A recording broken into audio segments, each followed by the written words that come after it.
Good morning students, मैं धीरेन्द्र कुमार फिर जुड़ा हूँ आपके साथ आज सभी इंस्टीट्यूट ऑफ नर्सिंग के ऑनलाइन क्लासेस के अंदर।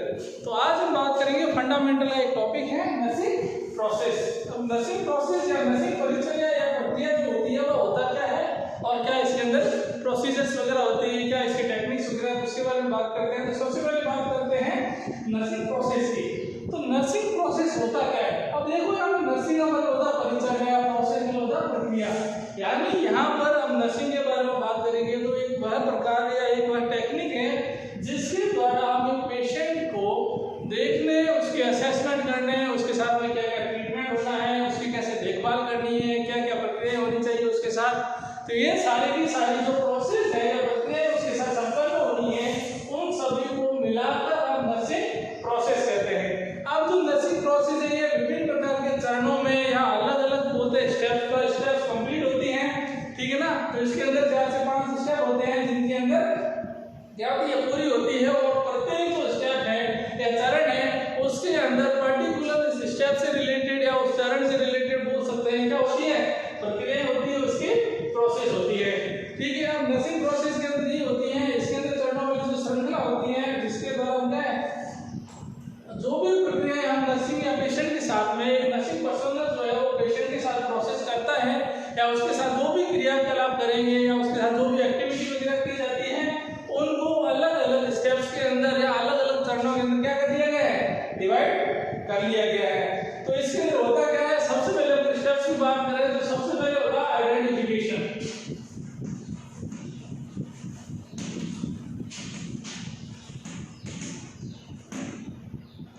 अब देखो पहली स्टेप है अपने पास का आइडेंटिफिकेशन है। आइडेंटिफिकेशन के अंदर ये देखा जाता है कि इसके अंदर पेशेंट जो हमारे पास आया है उस पेशेंट को मुख्य रूप से क्या क्या समस्याएं हैं, ठीक है ना, क्या क्या प्रॉब्लम्स आ रही है या क्या क्या दिक्कतें आ रही है वह पहचानी जाएगी,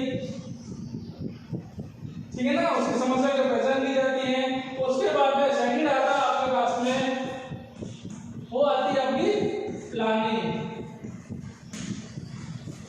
प्लानिंग के अंदर ये देखा जाता है जैसे कि आपको पेशेंट की जो प्रॉब्लम्स वगैरह आ रही है या जो भी दिक्कतें वगैरह है उनका आइडेंटिफिकेशन हो चुका है, उनको आप आइडेंटिफाई कर चुके हो या आपको पहचान में आती है, तो फिर आप सेकंड उसके बारे में सोचते हैं कि कौन कौन से तरीकों के द्वारा या कौन कौन सी युक्तियों के द्वारा या कौन कौन सी सुविधाओं या इंस्ट्रूमेंट या उपयोगिताओं के द्वारा आप इन सभी परेशानियों का क्या कर सकते हो, समाधान कर सकते हैं। तो समाधान के लिए जो योजना बनाई जाती है वह आती है आपकी प्लानिंग के स्टेप के साथ में, ठीक है। उसके बाद में होता है इम्प्लीमेंटेशन, यानी आप जो भी प्लान करते हो, तीसरा आता है इम्प्लीमेंटेशन, यानी जो भी आप प्लान करोगे उस प्लान को पेशेंट के ऊपर लागू करना। यानी सबसे पहले क्या किया आपने, आइडेंटिफिकेशन किया, यानी पेशेंट की जो भी प्रॉब्लम्स वगैरह थी उनको आइडेंटिफाई किया, उनकी समस्याओं को पहचाना, ठीक है। उसके बाद हम उस समस्या के समाधान के लिए, उनके निवारण के लिए क्या किया, उसके बारे में योजना बनाई या उसके बारे में जो भी प्लानिंग वगैरह करनी थी वो प्लानिंग की। और प्लानिंग के बाद में क्या होगा, नेक्स्ट हमने क्या किया, इम्प्लीमेंट किया, यानी हमने जो भी प्लान किया था या हमने जो भी योजनाएं बनाई थी उन योजनाओं को पेशेंट के ऊपर लागू किया, ठीक है। अब लागू करने के बाद में आती है चौथा जिसे हम बोलते हैं इवैल्यूएशन।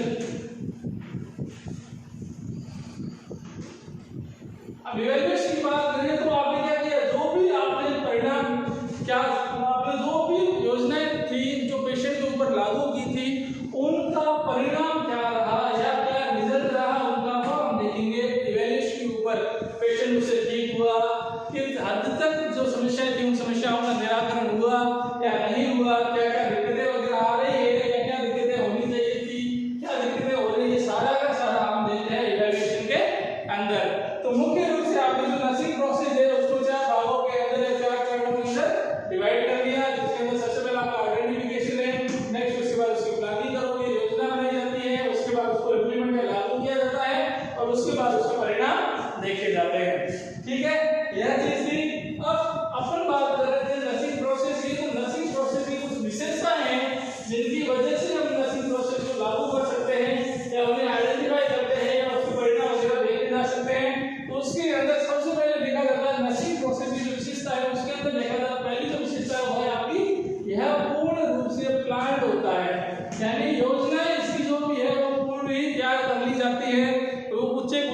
माध्यम के द्वारा या उचित प्लानिंग या योजनाओं के द्वारा इसको तय किया जाता है। ठीक है, उसके बाद में जो है सेकंड विशेषता है, ये हमेशा पेशेंट सेंटर्ड होते हैं।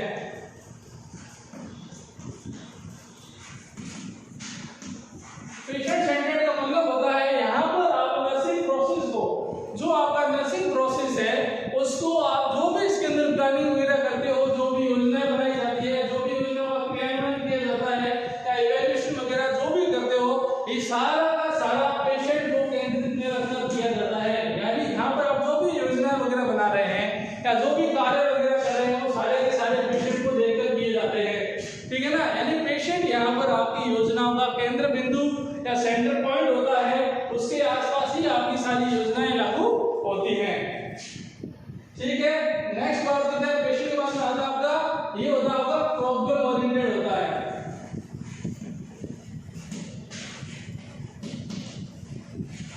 अब प्रॉब्लम ओरिएंटेड का मतलब है यहाँ पर आप एक पर्टिकुलर समस्या या जो एक पर्टिकुलर प्रॉब्लम है उसको लेकर चलेंगे पेशेंट के साथ में। ठीक है ना, यहाँ पर क्या होगा, आप जो भी आपका जो भी प्लानिंग वगैरह कर रहे हैं, इम्प्लीमेंट कर रहे हैं, जो भी मेडिकेशन वगैरह है, जो भी आप पर्टिकुलर योजना बना रहे हैं, वहाँ जो भी प्रॉब्लम आपको दिख रही है उस प्रॉब्लम से ओरिएंटेड होती है या उस प्रॉब्लम से रिलेटेड होती है। नेक्स्ट बात करते हैं इसके बाद में, यह जो है यह होती है आपकी गोल डायरेक्टेड।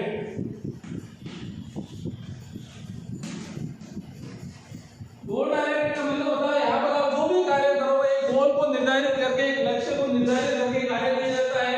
जो भी योजना वगैरह बनी जाती है उसका पर्टिकुलर गोल होता है, ताकि हम उस टारगेट को खत्म कर सके या उस टारगेट से रिलेटेड हम जो भी कार्य करेंगे उस टारगेट से रिलेटेड होता है। तो यह था आपके नर्सिंग प्रोसेस की विशेषता है, जिसके अंदर पहला था ये बिल्कुल प्लान होती है, सेटअप होता है इसका सारा का सारा। उसके बाद में जो भी इसके अंदर क्रियान्वयन होता है वो पेशेंट को टारगेट करके किया जाता है, या उसका जो केंद्र बिंदु होता है वो आपका पेशेंट होता है। प्रॉब्लम ओरिएंटेड होती है, यहाँ पर आप जो भी नर्सिंग प्रोसेस करेंगे इस प्रोसेस के अंदर आप पर्टिकुलर प्रॉब्लम को लेकर कार्य करते हैं और ये जो भी प्रॉब्लम है उसको सॉल्व करने के लिए एक प्रकार की गोल डायरेक्टेड होती है।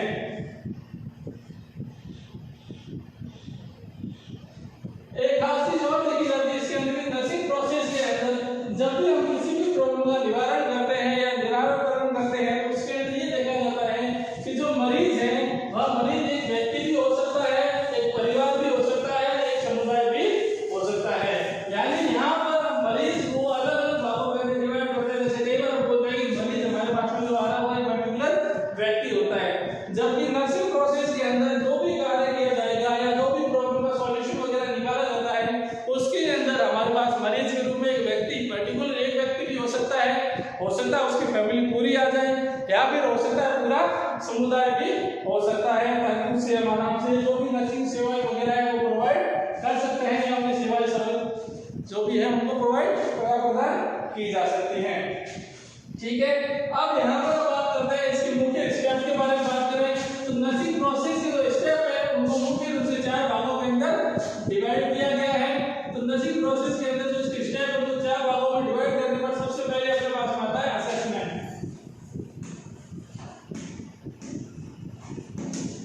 यह है आपका पहला पॉइंट जिसे अपन निर्धारण भी कर सकते हैं। ठीक है ना, असेसमेंट। ठीक है, ये पहला आपका पॉइंट है। सेकंड आता है इसके बाद में आपका आयोजन या जिसे अपन बोलते हैं प्लानिंग। ठीक है, असेसमेंट के अंदर जैसे मैंने आपको पहले बताया था, असेसमेंट के अंदर ये देखा जाता है कि जो प्रॉब्लम्स है उनको आइडेंटिफाई किया जाता है या फिर उनको जो भी प्रॉब्लम्स वगैरह उनकी पहचान की जाती है। जैसे प्रॉब्लम पहचान की जाती है उसके बाद हम क्या करते हैं, उस प्लानिंग की उसके लिए प्लानिंग करते हैं या योजनाएं बनाते हैं कि हमें जो भी प्रॉब्लम है उसके सॉल्यूशन के लिए क्या क्या प्रोग्राम करने चाहिए, या कौन कौन सी एक्टिविटीज की जाती हैं, या क्या क्या ट्रीटमेंट वगैरह अवेलेबल करना है। जो भी योजना बनेगी वो बनेगी आपकी प्लानिंग के अंदर। ठीक है, उसके बाद में जो थर्ड पॉइंट आता है वह आता है क्रियान्वयन का, या जिसे हम बोलते हैं इम्प्लीमेंटेशन।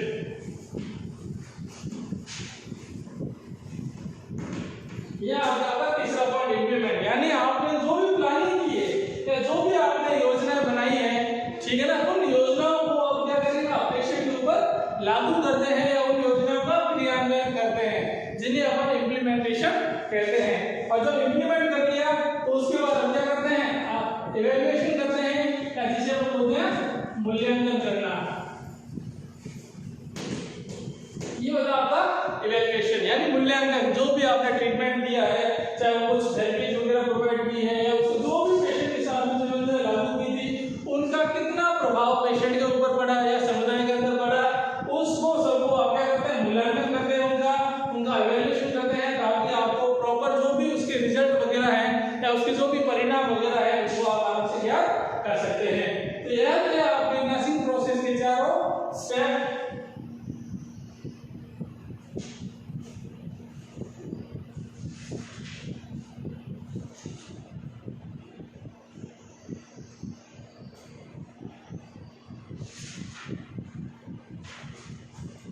अब अगर इसी चीज को देखा जाए तो यहाँ पर एक चीज और आती है नर्सिंग प्रोसेस के अंदर, जिसे हम बात करते हैं डी सिम्टम्स के आधार पर डिवाइड किया जाता है या आइडेंटिफाई किया जाता है। जैसे हम बात करते हैं असेसमेंट की बात की, इम्प्लीमेंट की बात की या इवैल्यूएशन की बात कर रहे हो, ठीक है ना। तो उसी प्रकार से नीड्स के अंदर 5D सिस्टम चला था या 5D सिस्टम चला था, जिसके अंदर हम जो भी नर्सिंग प्रोसेस है उसको 5D के अंदर डिवाइड कर देते हैं। अब 5D के अंदर देखते हैं तो सबसे पहले जैसे हमने असेसमेंट की बात की थी, तो यहाँ पर असेसमेंट जो है वह चला जाएगा आपका डिस्कवर के अंदर।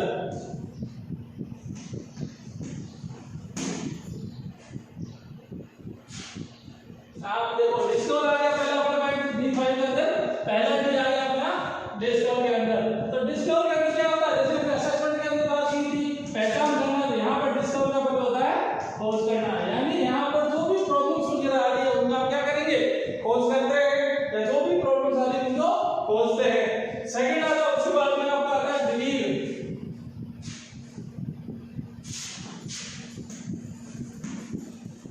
इसका मतलब होता है मनन करना या उसके बारे में चिंता करना या सोचना, या उसके बारे में जो भी प्रॉब्लम्स आ रही है उसको सोचना। तो ये होता है आपका मनन करना D2। ठीक है, हमने 5D की बात की थी, यहाँ पर आगे तो पहला आपका डिस्कवर है खोज करना, दूसरा है उसके बारे में चिंतन या मनन करना, तीसरा आता है डेवलप के बाद में अपने पास आता है डिसाइड करना।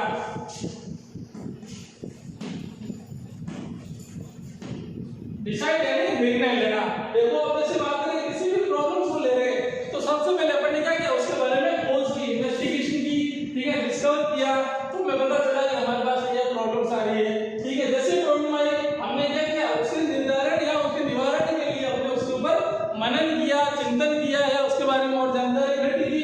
उसके बाद में हमने क्या किया, निर्णय लिया कि भाई इस प्रॉब्लम को, जो हमारे पास प्रॉब्लम आई उस प्रॉब्लम से हमें करना क्या है। डिसाइड करने के बाद क्या था अपना नेक्स्ट लिया था D4, जिसे हम बोलते हैं डू, यानी करना। डू का मतलब होता है करना।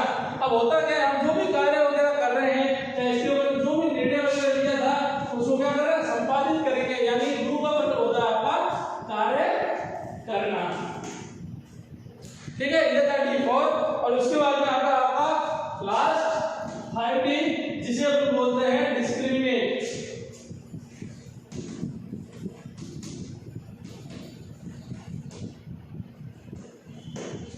डिस्क्रिमिनेट की बात करें तो डिस्क्रिमिनेट के अंदर लिखा जाता है कि आपने जो भी कार्य किया, जैसे आपने किसी भी प्रॉब्लम को लेकर उसी प्रॉब्लम को खोज की, उसके ऊपर आपने मनन किया, फिर उसे लेकर आपने निर्णय लिया, उस निर्णय को आपने संपादित किया या क्रियान्वित किया।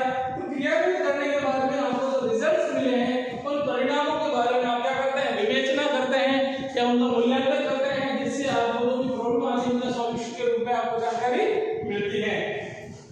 तो यह था आपका 5D सिस्टम, जो नर्सिंग प्रोसेस को भी आइडेंटिफाई करता है, सिमिलर करता है। अब बात करते हैं नर्सिंग प्रोसेस के अंदर डिटेल से बात करेंगे। तो डिटेल से बात करने के लिए सबसे पहले हमारे पास आता है, इसकी डिटेल के लिए सबसे पहले हमने लिया था निर्धारण, या जिसे हम बोलते हैं असेसमेंट।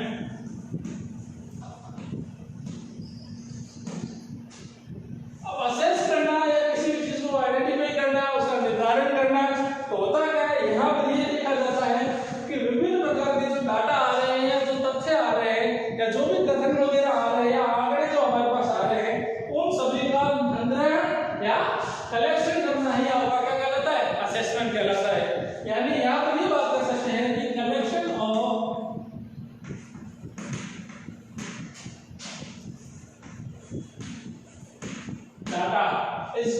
असेसमेंट, यानी जहां पर आपके पास जो भी आंकड़े आ रहे हैं या जो उद्देश्य आ रहे हैं उनको क्रमबद्ध एवं तर्कसंगत कलेक्शन, जिसे हम बोल सकते हैं सीक्वेंस के रूप में उनको संग्रह करना या कलेक्शन ऑफ डाटा जो है वो कहलाएगा आपका असेसमेंट कहलाता है। ठीक है ना। तो यहाँ पर ये भी कह सकते हैं कि आंकड़ों का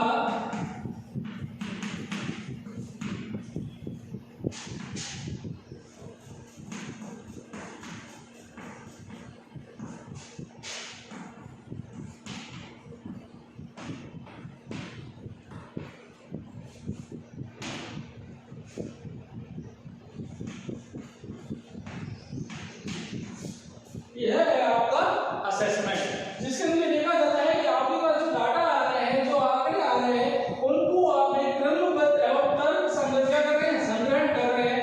यही आपकी जो है आपकी असेसमेंट की परिभाषा है। जिससे होता क्या है, अब आप बोलोगे कि ये क्या चीज है, इसके अंदर ये देखा जाता है कि कलेक्शन ऑफ डाटा, अब डाटा कलेक्ट क्यों करें अपने, तो इसके लिए देखा जाता है कि आपकी जो प्रॉब्लम आ रही है उसको आइडेंटिफिकेशन या असेस करने के बाद में आपके पास जो डाटा आ रहे हैं या जो आंकड़े आ रहे हैं उनको क्रमबद्ध एवं तर्कसंगत क्या कर रहे हो, संग्रहित कर रहे हो।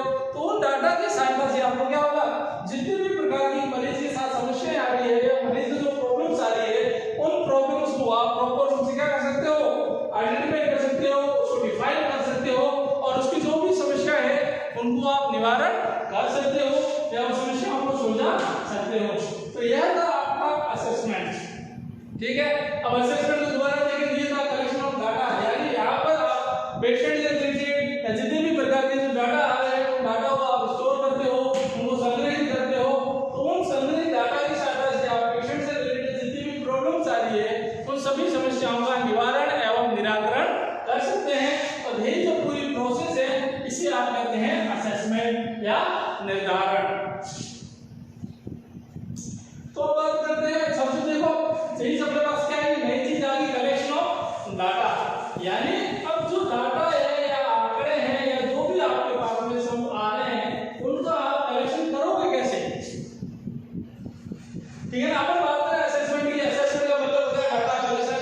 अब डाटा कलेक्शन करते कैसे, कहां से लाएंगे आंकड़े, हम कहां से इनकी इन्वेस्टिगेशन वगैरह होती है, तो उनके बारे में बात करते हैं। कलेक्शन ऑफ डाटा के अंदर देखते हैं तो कहां से कलेक्ट कर सकते हैं। तो डाटा कलेक्शन की बात करें तो डाटा कलेक्शन के अंदर सबसे पहले आते हैं अपने पास में आता है कलेक्शन ऑफ डाटा की बात करें तो कलेक्शन ऑफ डाटा जो है वो मुख्य रूप से दो प्रकार के होते हैं। ठीक है ना। अब डाटा कलेक्शन जो है दो प्रकार के होते हैं। दो प्रकार के कैसे, जैसे एक आपको पेशेंट बता रहा है वह, और एक आपके द्वारा असेस किए गए बोल सकते हो, या भी बोल सकते हो कि विभिन्न प्रकार की जो पुरानी खोजें वगैरह हो चुकी है उनके द्वारा जो आपके पास पहले से ही डाटा कलेक्ट है, उन दो माध्यमों से आप डाटा कलेक्शन कर सकते हैं। तो डाटा कलेक्शन करने के लिए देखा जाता है जिसके सोर्सेज हैं उसके अंदर देखा जाता है सबसे पहला सोर्स जो आता है वह आता है अपना सेल। यहाँ पर सेल से रिलेटेड है मरीज के द्वारा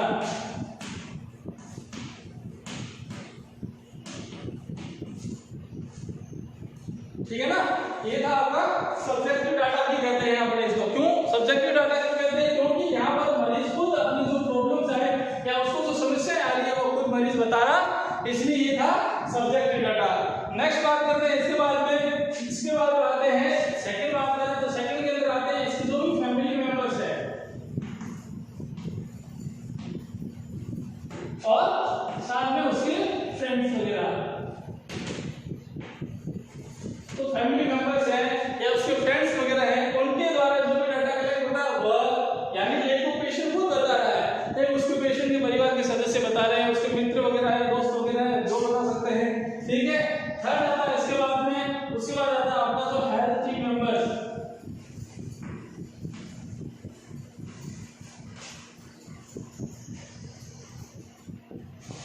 ठीक है। यह था जो स्वास्थ्य टीम के अन्य जो सदस्य हैं वह सदस्य उन डाटा के बारे में क्या बता रहे हैं। और उसके बाद में लास्ट का जो आता है वो आता है आपका रिकॉर्ड। यहाँ पर रिकॉर्ड से मतलब होता है जैसे हम कोई प्रॉब्लम आइडेंटिफाई करते हैं तो उस प्रॉब्लम से रिलेटेड क्या होता है, पहले से बहुत सारी इन्वेस्टिगेशंस की होती है या खोज वगैरह की जाती है। उन खोज की सहायता से उन इन्वेस्टिगेशन का जो लिखित रूप या प्रमाण हमारे पास जो होते हैं उन डाटा और आंकड़ों को इकट्ठा करने के बाद उनसे जो आइडेंटिफिकेशन होता है, तो यह सारे के सारे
इंस्पेक्शन। अब क्या होता है, ये आपकी पहली टेक्निक थी इंस्पेक्शन। अब पहली टेक्निक इंस्पेक्शन का होता क्या है, इसके अंदर क्या करते हैं, पेशेंट जैसे ही हमारे पास आया है तो उस पेशेंट से रिलेटेड हम क्या करते हैं, उसका गहन निरीक्षण किया जाता है।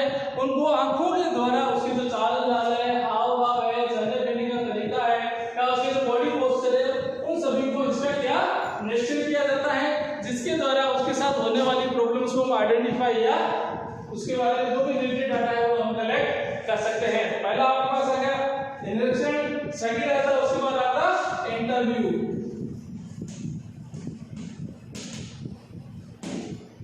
इंटरव्यू के अंदर होता क्या है, साक्षात्कार होता है, जिसके अंदर हेल्थ पर्सनल के द्वारा या नर्सिंग पर्सनल के द्वारा या नर्सिंग स्टाफ के द्वारा पेशेंट से उसकी प्रॉब्लम के बारे में पूछा जाता है, उनके द्वारा बात की जाती है, जिसकी सहायता से हम क्या करते हैं, डाटा जो भी प्रॉब्लम्स वगैरह उसके बारे में जो भी डाटा कलेक्शन किया जा सकता है। तो पहला आपका था निरीक्षण, सेकंड आपका इंटरव्यू, और इंटरव्यू के बाद में थर्ड जो आपका होता है वह होता है आपका फिजिकल असेसमेंट।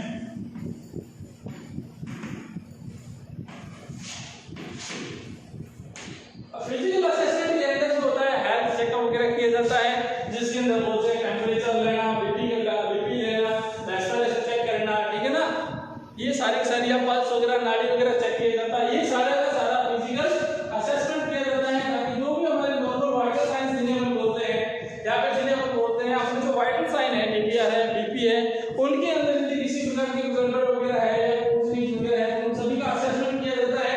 ये किया जाता है आपका फिजिकल असेसमेंट के अंदर, ठीक है। फिजिकल असेसमेंट के बाद में आता है नेक्स्ट आता है आपका परीक्षण भी कह सकते हो या लैबोरेटरी इन्वेस्टिगेशन भी कहा जाता है।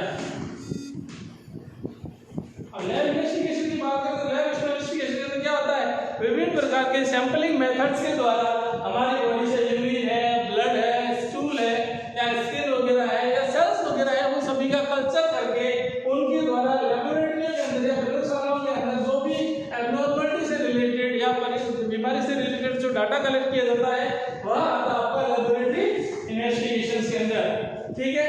नेक्स्ट इसके बाद बात करते हैं जो भी अपनी पुनरावलोकन के लिए हमारे पास जो भी रिकॉर्ड्स है या फिर बुक्स वगैरह लिखी गई है जो पहले, उनके द्वारा जो डाटा कलेक्ट होता है, यह सारे के सारे जो टेक्निक्स हैं या मेथड्स हैं जो अपने कौन से हैं, डाटा कलेक्शन के मेथड है या डाटा कलेक्शन के अंदर काम आते हैं। तो यह था आपका असेसमेंट, जिनके अंदर हमने सबसे पहले बात की थी असेसमेंट होता क्या है, तो जिसके अंदर बात की थी कलेक्शन ऑफ डाटा या एक तर्क संगत एवं क्रमबद्ध रूप से डाटा का संग्रहण करना, आंकड़ों का संग्रहण करना आपका असेसमेंट कहलाता है। अब डाटा की बात करें तो डाटा के अंदर देखा गया है कि डाटा कलेक्शन किया कैसे जाता है, तो उसके अंदर सब्जेक्टिव और ऑब्जेक्टिव दो प्रकार से किया जाता है, जिसके अंदर पेशेंट के द्वारा बताया जाता है या फिर पेशेंट के फैमिली मेंबर्स हैं उनके द्वारा बताया जाता है, उनके फ्रेंड्स के द्वारा बताया जाता है, हेल्थ पर्सनल के द्वारा या नर्सिंग पर्सनल के द्वारा बताया जाता है, और उसके अलावा हमारे पास रिकॉर्ड अवेलेबल है वहां से, ठीक है।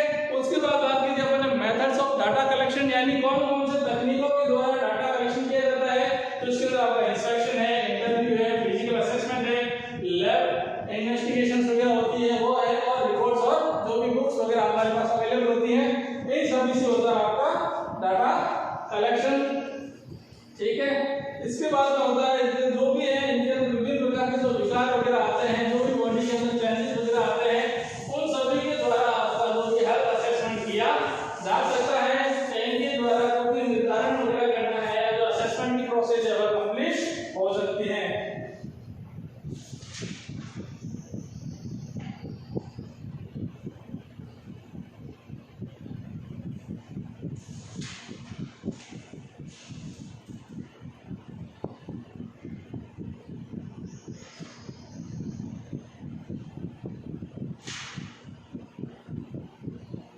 अब जैसे ही हमारे पास डाटा आ गए, हमने आंकड़ों का संग्रहण कर लिया, आंकड़ों का संग्रहण करने के बाद में अगला जो हमारे पास स्टेप आता है वह आता है आपका डाटा एनालिसिस का, या जिसे हम बोलते हैं तथ्य विश्लेषण।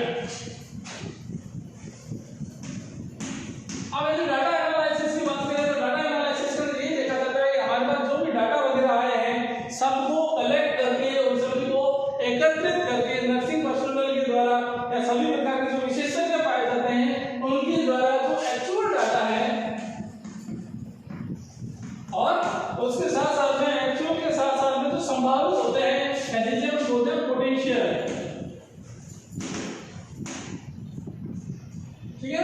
जैसे ही हमारे पास डाटा कलेक्ट होते हैं तो वो डाटा जो है हम लोग को भागों में क्या कर देते हैं, डिवाइड कर दिया जाता है। तो ये जो डिवाइडेशन होता है, ये डिवाइडेशन होता है वो अगर वो भागों के अंदर, एक तो हमारे पास जो एक्चुअल डाटा आ रहे हैं यानी जो रियल और जो ओरिजिनल जो डाटा आते हैं, ठीक है, उसके साथ साथ में एक आते डाटा वो आते हैं आंकड़े आते हैं हमारे पास आते हैं वो आते हैं पोटेंशियल के, यानी पोटेंशियल मतलब संभावित हो सकते हैं कि हाँ ये कारण हो सकते हैं, यहाँ पर जो होते हैं ये है, लेकिन इसके साथ में जो पोटेंशियल है ये हो सकते हैं, इनकी संभावनाएं हो सकती हैं। तो ठीक है ना, ये होती है, दो चीजें होती है, ये दो प्रकार की समस्याएं हमारे पास में आती है।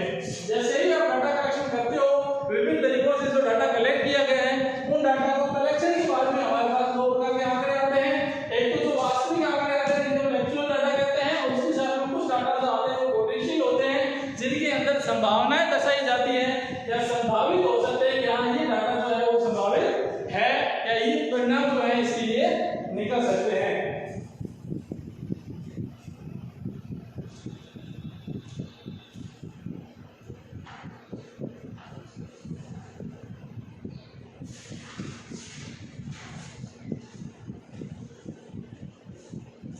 तो स्टूडेंट्स ये था आपका आज का डाटा कलेक्शन और असेसमेंट की प्रोसेस। नेक्स्ट क्लास के अंदर हम बात करेंगे प्लानिंग और इम्प्लीमेंटेशन के बारे में बात करेंगे। आज की क्लास के अंदर आपके लिए इतना ही। थैंक यू, मिलते हैं नेक्स्ट क्लास में।